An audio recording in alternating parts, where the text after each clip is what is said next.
Welcome back to another episode of the Daniel and Daniel Show. We're here in Toronto and we are talking about whether or not you need to register your business. So Daniel. Well, do you want to be legal? If you want to be a legal business, then yes, the answer is yes. But how do you register your business? Are you going to be a sole proprietorship, partnership, incorporation? When I started out my business, I knew nothing about this. I just went and signed up my name and I became a sole proprietor. Now, as time grew and my business matured, eventually I had people working with me, especially my wife joining the business. So I had to change it. And at that time, after 3 years, we became an incorporation.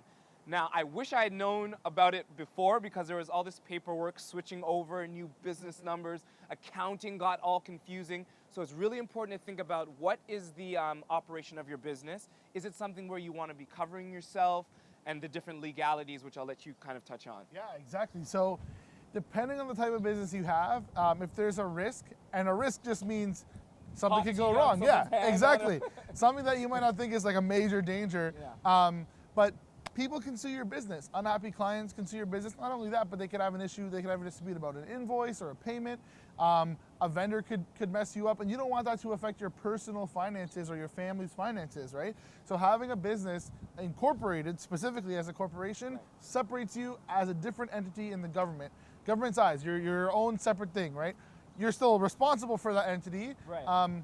But it's a separate Would you say there's pros to doing either or? Like, are you a fan of one? And right, so the not the downside, but one of the negative things about having a corporation is that it means a separate set of taxes, right. Separate set of accounting, have to get that audited differently. Yeah, so it's a lot more work from the paperwork standpoint, maybe some more expenses. You have to get separate business bank accounts, separate accounts for everything, right? But it is beneficial to have those separated. If you're going to be adding, like you said, your wife joined the business, if you're adding a partner or if you have employees, super important to be registered or incorporated. We recommend that just to mitigate some of that risk. And also, again, it is its own thing. What if you have multiple businesses, right? You're one person, but you might have 3 or 4 businesses. Yeah. Those could potentially all be incorporated separately or all have different, different accounts and stuff like that. So super important. If you are looking for tips or where to do that in Canada, corporationcenter.ca is a really good place to go to actually get that registered. They deal with the government for you. And in Brampton. Yeah, so you go to Service Ontario, yep. And you can get that done there. And I also just wanted to add that I think it's really cool that you get to add INC at the end of your name. Makes you look official. Yeah, Inc. All right, so for more episodes of the Daniel and Daniel Show, check us out on social media at Daniel Show CO. And you can also visit our YouTube channel directly, danielshow.co. Subscribe. See you there.